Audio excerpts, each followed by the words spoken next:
Sophie and David are seen in a separate room chatting. David tells Sophie that he and Max had a fight the previous day over something concerning Emma, David's girlfriend. Hello there, welcome to today's video. Today we're doing a recap of a 2022 horror and comedy movie titled Bodies, Bodies, Bodies. The movie tells the experience of a young average girl named Bee when she attends a party with her rich girlfriend Sophie and Sophie's friends who are also rich kids. What was supposed to be a fun and nice experience turned out to be her worst experience yet. If that sounds interesting, click on the like button, and if you haven't already, subscribe to the channel and turn your notifications on. So back to the movie.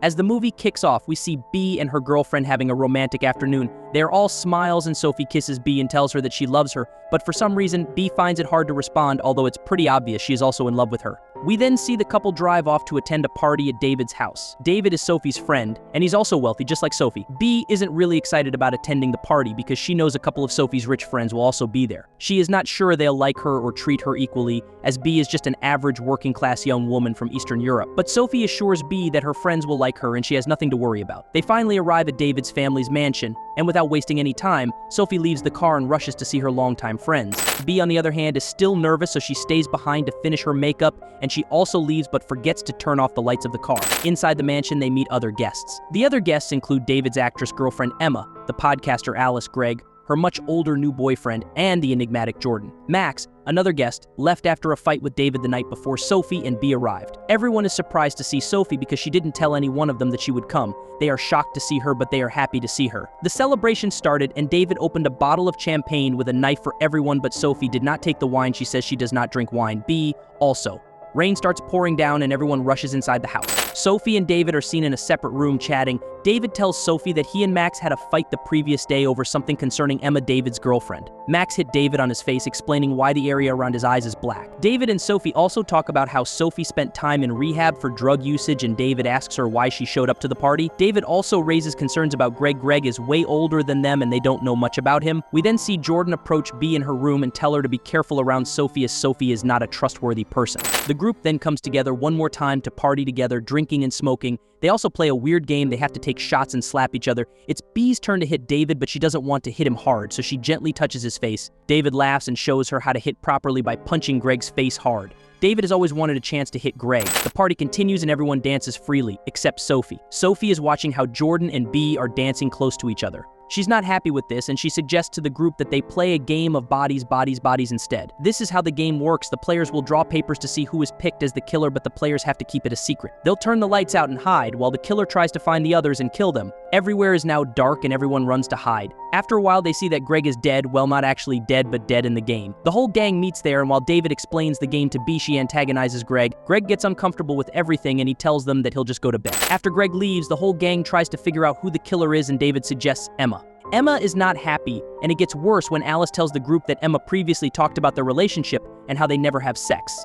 This obviously upsets David, and just like Greg, David walks away. But the party does not completely die down as the girls continue partying. The lights go off again, and a few minutes later, Bee finds David outside with his throat slashed.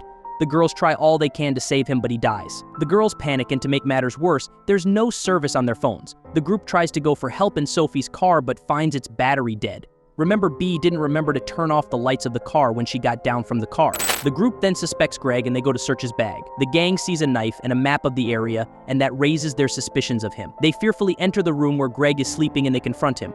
They ask him about the items they saw in his bag and straight up accuse him of killing David. Greg becomes hostile, and he grabs a knife from one of the girls. The whole group agrees to drop their weapons and talk things out, but Emma breaks the agreement when she jumps on Greg's back. Greg shrugs her off and goes back to pick up his knife. After a struggle, Bee thinks Greg will hurt Sophie, and she hits him on the head with a kettlebell, killing him on the spot. Alice breaks down with the death of her boyfriend, and everyone gets tensed. Sophie then blames Emma for the whole death, as they suspect that Max, who had confessed his feelings for her the night before, might have returned to murder David. Emma is not happy with the allegations and she runs off, but we then see both of them again in the kitchen. Sophie apologizes to Emma and both of them kiss. This kiss shocks Sophie, but she goes through with it. After they kiss, Sophie gives Emma a bag of pills, and Sophie does nose candy herself. A hole later, Alice discovers Emma's body at the bottom of the stairs, killed by a head injury. She concludes the group members are being murdered one by one. We now see Jordan and Alice raise doubts about B's true identity. No records exist of her graduating from the college she claims to have attended. Because of that, they force B to leave during the heavy rain while Sophie watches and does nothing. Due to the heavy rain, B rushes back to Sophie's car,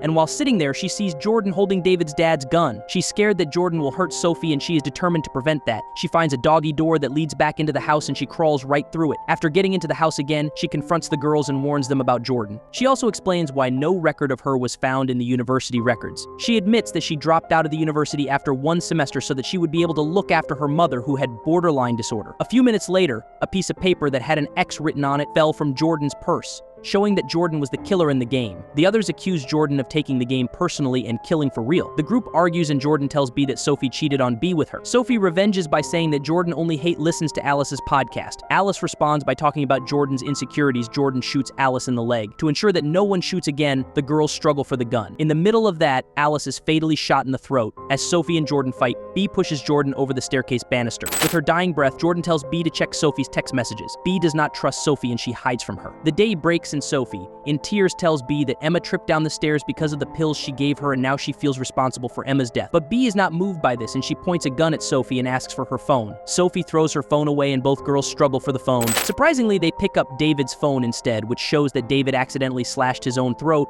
while trying to use the kukri to open a champagne bottle for a TikTok video. There was no real murderer after all, and all the deaths and accusations were for nothing. As the movie comes to a close, we see Max return to the mansion and ask both ladies what happened. B does not answer the question and only says that she now has service on her phone. Subscribe if you enjoyed the video.